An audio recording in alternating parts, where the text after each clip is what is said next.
Okay, low-level navigation planning. Just a quick look-see, incorporating some time-on-target elements within the plan.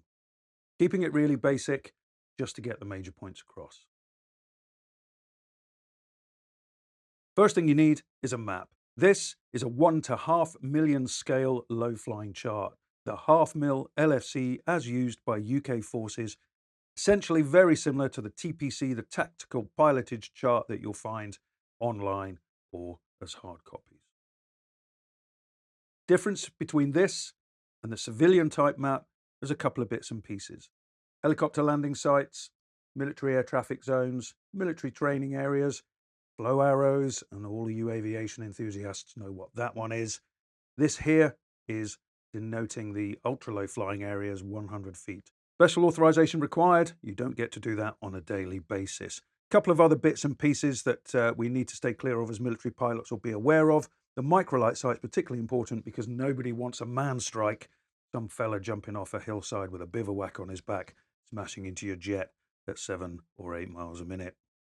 We're not going to use this chart because it's my last one. You can see it's a bit scrappy. So what I've done is I've printed out a portion of the CAA low flying chart. This is for low level visual navigation, not at the sort of levels you do in a fighter airplane. Another difference that you'll find is nothing is in relation to ground level. These heights stroke altitudes here are based above mean sea level. The military chart would have something like a mast telling you where it was in relation to the ground, which is more useful to you when you're looking at something with vertical extent. So other things we're going to need are some planning gadgets. This navigation bag I've got here is probably quite a lot older than some of the people watching this video, but let's take a look at what we've got inside. I've got some flight reference cards. Why do I need those? That is to give me the performance data of my aeroplane. We won't be doing it in a tornado. Instead, we've got a printout for fuel flow figures from the airplane type we're going to use in our flight simulator. Other things that we've got in here, and arguably one of the most important things, if not the most important thing you're going to need, is the famous Brady rule. More of that in a minute. And of course, I'm going to need some pens. Red is always good to give you sort of danger area stuff, but a nice fine black pen to get drawing on your chart. Brady rule. Let's take a closer look at this. We've got compass rose, various circles, triangle for your target, square for your IP, miniature versions of all of that, turning circles at 1.9 degrees a second if you're doing parallel track planning for a tornado, IMC TFR. Not in the scope of what I'm talking about today. Okay, let's take the map out of the equation for now and start with a plain piece of paper to look at some of the basic principles behind the planning, specifically on time on target. I'll keep this brief. This is basically for the people that like to fly aircraft types that don't have super duper nav kit and they require on their pilot skill and a map and a stopwatch. General principles. You have a target. You've been given a time for that target. You will choose an IP, something that you can find. A good rule of thumb is if it appears on your half mil, you will see it for real. So we found our IP.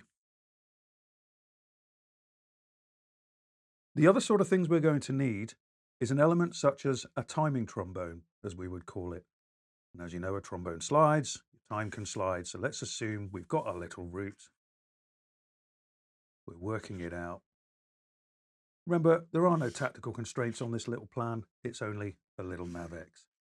So we found our waypoints, things on waypoints. This needs to be visible, I would say, on your half mil, because if it's on your half mil, you will see it out of the window. A couple of 90 turns into the target. That is where we can make some of our timing corrections. I don't want to see any of this running into your target. You will miss that IP. You will never get yourself straight and you'll be lost on the first part of your target run. You need to have that kind of funnel input into your IP. Likewise, do not forget to plan your off-target maneuver. Yes, your map could annotate that you're going to just turn left hard. I don't like to do that actually in a tactical environment, but remember, this is a NavX. But try and go straight through the target because if you're a formation, you will need to regroup afterwards. So points to take away. This needs to be visible on the half mil. No more than 20 to 30 degrees input or difference of your leg into target run. And this is your timing legs. So let's have a look at how this is going to go. You've been given a time on target to that point there. So you need to get to that point. That's the most important. If you don't fly past any of those waypoints, it doesn't really matter. What does matter is your IP and your target. So in really simple terms, we'll look at what the real numbers come out with, but let's say in really simple terms, this is how the target run works out. So it's taken us 5 minutes to get to there, 7 to get to there, 9 to get to there. You know it's really not going to be these numbers, but let's just use it for demonstration purposes. 13 to get to there, 15 to get to there, and it's a nice round 1 minute target run, 16 to get to there, and 18 to get to there. So these are the timings, elapsed time. Now, if you use combat flight, you can adjust your timings and you can have these printed on your map as labels in one of the settings, then you'll be able to use them. So let's look at the basic principles about how we're going to achieve the timing and what is the purpose of this part in here. We're flying down our route. We know we're running late. We should be at this waypoint. Let's call it come back a stage so we're fully aware. We're at this waypoint here. We should be there at 7 minutes. We got there at 8 minutes. We're late by 1 minute. Where can I make up that 1 minute time? I can increase my speed, but 1 minute of time increase is a hell of a lot. And it will confuse your wingman if you're going off on arbitrary speeds. But we are singleton on this one, so it does make it slightly easier. So we're basically a minute late. How can I lose a minute in this route? The answer is up here. Now, I know I've got simple figures there, but those simple numbers help me to demonstrate. But you as a pilot are going to use rules of thumb. 12 minutes, 55, it's close enough to 13. That's the only way you can do these things. It's not about hard maths, it's using the force. So I want to take off 30 seconds here and 30 seconds here. I'm going to turn here. Still flying this leg. You're missing out this part of the leg, 30 seconds. Missing out that part of the leg, 30 seconds. There is your massive gross error correction. So you're using the clock. The clock is essential. Never get trapped into only using ground features. It's a combination of both. So that is where we've now ended up, and we're able to run on into the target. Sure enough, you get to the 14-minute point and you're on time. Bob's your uncle. You've hit the target. Let's look at another option. This waypoint here is 13 minutes, and ignore all of this as if this never ever happened, and our route comes in this direction here.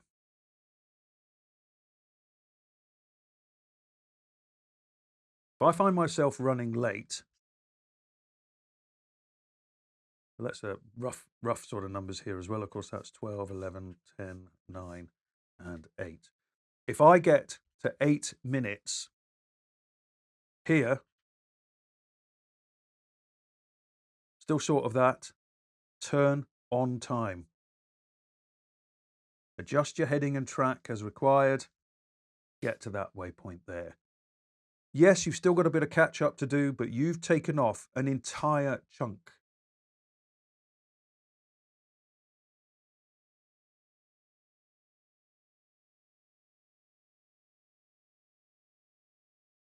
Before we go and put this on a map, let me show you something that's a bit wacky with the Brady rule, and something you may or may not have seen before. So I'm going to turn that over. This is our route coming along here, and this is one of the grid lines. Take a closer look at my Brady rule. I'm going to be using a compass rose here, but check it out. I'm using this area in here to measure, and it appears to go backwards. That is not an error. The way we will measure that track is not to put it up here and then look down here. That would be 230. On the inner scale, to put it here. About halfway down your track, line up the little aeroplane with the track. Read off here. Remember, you're going backwards, so that's not 231, that's 229. 229. Add your variation. There is no variation in the UK these days. Give you some perspective, when I did this, the variation was 5 degrees. So 229. Why is that useful? Really long tracks on bigger scale maps. it makes it more accurate because the projection will throw it out. So it's always good to take it in the middle of your long legs on something like a 1mm chart. When you see me do that, you know I'm not doing it wrong. So let's go and look at our plan and see how we can put that together. It's going to look very similar to what we saw on the white paper. Our target is in here. We've plotted it, found it, looked at the photos. Normally, we would have a target run map that we would use. We don't have a target run map in this instance because we're using DCS. But otherwise, the kind of target map we would use is one of these. This here is a 50 thou Ordnance Survey map.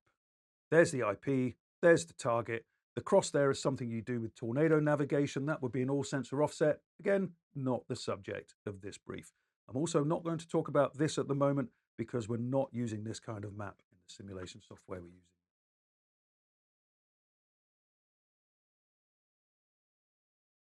Target, what IP stands out for me? The edge of Bala. We've talked about it already. I need to come in this direction. What would be a good feature? Well, don't go looking for streams. Don't go looking for tiny bridges over streams or tiny transformers, paths, road junctions. I can see we're coming off wooded ground into low ground with a few peaks nearby. That is good enough for me. I need a rough place where I'm going to make the turn. Remember, I'm using my clock as much as I'm using my map. How can I fit a timing trombone in there? Well, we've discussed it already. We've got Playboy Lake in here, so I'm going to put the little bit there on Playboy Lake as my next waypoint. Draw those together. Not quite a 90, but it's close enough for government work, is it not? Leave the edge of Bala there so I can see that it is a lake. And we talked about coming from this direction. So perhaps not that lake there because it's on the high ground. This lake is on high ground too, but I can see we're rising into the high ground. I can see forested areas. And I can also see, if I traverse to the north of it, I'll see it to my south. If I'm to the south of it, I'll see it to my north. So it's got large horizontal extent, which means that if a slight track error is in there, I'll still see where I am. But I'm going to turn in at this valley here. Starting off down here. So we're coming from valley, more of that in just a second. I'm going to come direct from the airfield into the low level area here into our tactical sort of environment. And I'm going to go between these two hills. So shortly after the hills, about in the middle of Wales, you think, oh my God, that is just an awful navigation point. Is it? I've gone too far if I've passed the coast. I've not gone far enough if I've not passed the coast, and I need to pass between those two peaks. It's somewhere past those two peaks. I will turn on time. We've discussed that already. Let's draw these bits together.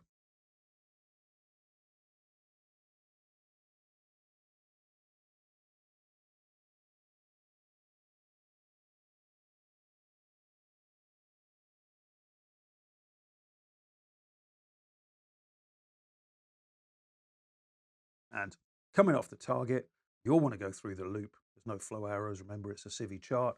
I'm just going to draw that directly through and you can wiggle your way through the loop. And we'll go past the side of Aberystwyth, essentially coming out of the loop there at Monmouth area. And then onwards for the rest of our navigation. That's for another day. I'll cease the planning at that point there. So let's come back up to the top here. Let's look at how we can achieve this time on target. So now let's look at how we're going to achieve time. It all starts from a takeoff. And within your planning side of things, that all starts from a check-in time as a formation to get you all together, get yourself in good order and getting yourself to the takeoff point and ready to go. One of the things you will know from the aircraft type that you're flying, and if you don't yet, get yourself airborne in the simulation and go and find out what it is to get to a salient point. So I can tell you from back in the day when I used to instruct this and even when I was a baby fighter pilot, that it takes about 5 miles and 90 seconds to get to a point where I'm at 420 knots after takeoff. So that's a minute and a half after takeoff at 5 miles of track. I can't just use the 5 miles of the mats that I've got here. So again, there's always an element of using the force. There's always a slight error, but I'm going to be very, very close to what I expected.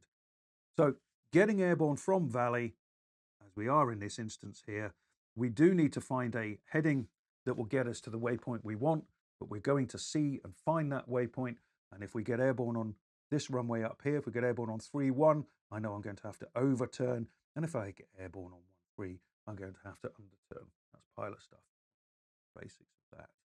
But I do know that at 5 miles, I will be at 420 knots, roughly about the edge of the mats. Guys, it doesn't have to be absolutely precise, but roughly. Obviously, I'll take a little bit longer here. I'm going to be a bit later. I'll turn on time here, just a heading, get to there, and I've already made up the time. So that is going to be 1 minute, 30 seconds from takeoff. Let's look at the rest. Make sure we use the right scale. I want 420. There it is. Now we start moving the map because it gets difficult otherwise. So start it on a 30 point from about there. 2, 3, 10, 20, 30. So 130, 2, 3. We said that's 30 seconds. 3, 30.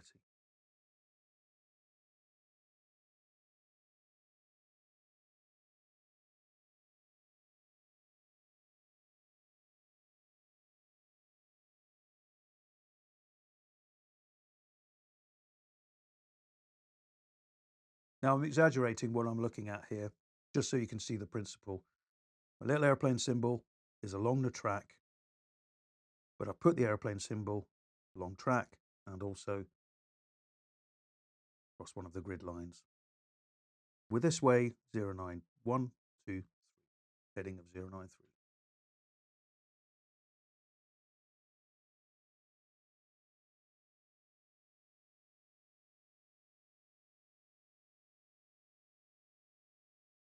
Now, other things you're going to add to this map will be fuel, chicken fuel, the rest of your route. We're not going to do that today, and maybe any other notes that you want. Do not overcomplicate it. Now, those of you watching with a bit of OCD will see that we're 5 seconds adrift here and 4 seconds adrift there, and hang on, that's what actual point is that? Remember, none of this matters. The only point that actually matters in this exercise is that as a priority, and that will get you there. All this is a guide. All this is a reference for when you're out there in the real world and you find yourself here. What do I do to get there? It's an adjustment on that heading of 062. I'll add a couple more degrees. Maybe it's 080. What time do I want to turn? These are all nice to haves. This is a must. Don't get tied in with utter trivia. Now, before you fold this map up, put it into your G suit, ready to fly it. One other thing we need to add. We need to do a sanity check, especially using my technique in here, setting up your headings. 164, that looks pretty good. 093, that's pretty good. 062 is good. 148 looks good. 222, 222, 198. They are sane. They're not 180 out. And the final thing, 1 minute 30 to get there. We know, so that's a reference in flight. This is the important one. 12 minutes and 20 seconds to get to that waypoint. From when we started the watch on the takeoff roll, bit jiggery pokery, turning on time, timing trombone, achieve that at 12:20. Ideally aim for the IP, then you just don't even have to think about timing. But either way, work out what time from that 12:20 takes from hacking the watch here to achieve a takeoff. Essentially, it's the start of your takeoff roll. That equates to a real time. Obviously refers to the real time you've been told to arrive here. There are other basic methods that you can use that are slightly more complicated, that have things like hacking watches at real times, making your minute marks reflect the real world minutes. This means you can pick up the plan when the TOT changes half an hour before you get going. All you have to do is change the takeoff time. You're not scoring all of this crap out. That's a quickie. I am going to do some others on how to do this in combat flight and how to do this using Microsoft Flight Sim, because you can see the real world and DCS. You can replicate this technique in combat flight. There is no difference. Do not overclutter your map with all the dog houses. All you really need is your waypoint labels if that's what you want to refer to with the rest of your formation, but also your timings is what you need to achieve. That's it from me. Good luck.